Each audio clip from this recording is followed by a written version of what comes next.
নমস্কার, আমি অপুর সংসারে সকলকে স্বাগত জানাই। আশা করি সকলে ভালো আছেন। আজকে পনিরের একটা নিরামিষ রেসিপি সকলের সাথে শেয়ার করব।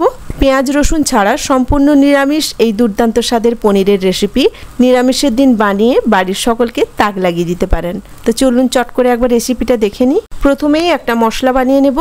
তার জন্য দিয়ে দিয়েছি 1 চামচ মৌরি, 1 চামচ জিরে, 2টো তেজপাতা আর কয়েকটা গরম মশলা, যার মধ্যে এলাচ, লবঙ্গ আর দারচিনি রয়েছে। এগুলো শুকনো কড়াইতে একটু নেড়ে নিয়ে গুঁড়ো করে নেব। আর একটা মশলা বানাবো, তার জন্য নিয়ে নিয়েছি 1/2 কাপ টক দই, 2 চামচ পোস্ত আর কয়েকটা বাদাম। সব কিছু একসাথে পেস্ট করে নেব। এবার কড়াইতে খানিকটা সাদা তেল দিয়ে ওর মধ্যে 1 চামচ ঘি দিয়ে দিয়েছি। এখন পনিরগুলোকে ডুমো ডুমো করে কেটে হালকা করে ভেজে নেব। এখানে 200 গ্রাম পনির রয়েছে। যেহেতু পনিরে লবণ থাকে না, তাই ভাজার সময় সামান্য একটু লবণ দিয়ে পনিরগুলো ভেজে নেব। এতে পনিরের স্বাদটা কিন্তু অনেকটাই বেড়ে যায়।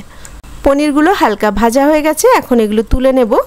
পনিরগুলো বেশি ভাজার দরকার নেই, হালকা একটু লালচে হলেই কিন্তু তুলে নিতে হবে।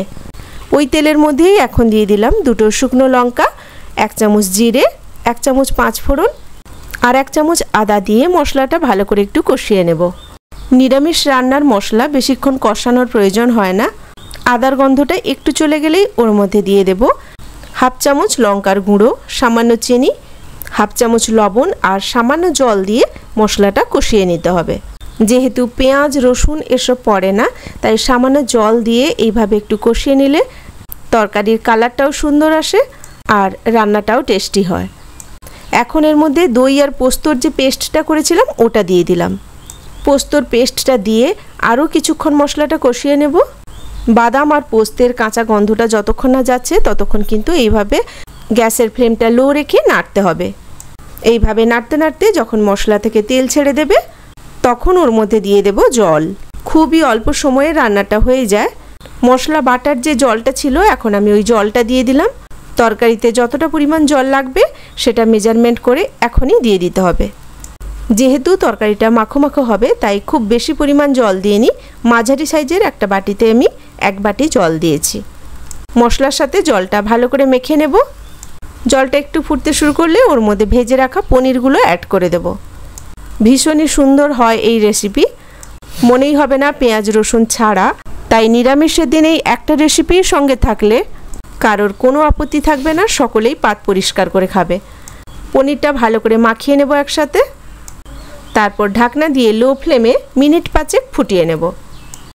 সপ্তাহে আমি 3 দিন নিরামিষ রান্না করি, তার মধ্যে অবশ্যই একদিন এই রেসিপিটা থাকে।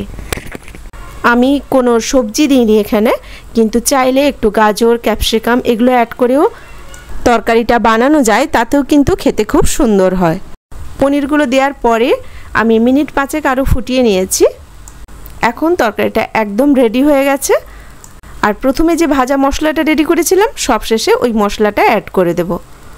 অবশ্যই এই মশলাটা দেবেন, তাতে তরকারির স্বাদ গন্ধ দুটোই কিন্তু দুর্দান্ত হবে। আর এই গুঁড়ো মশলাটা বানিয়ে রেখে দেবেন, যে কোনো নিরামিষের তরকারিতে দিলে কিন্তু তরকারির স্বাদ অনেকটাই বেড়ে যায়।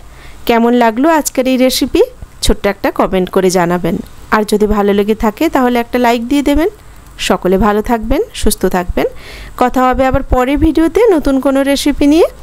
আজ এখানেই রাখি। নমস্কার।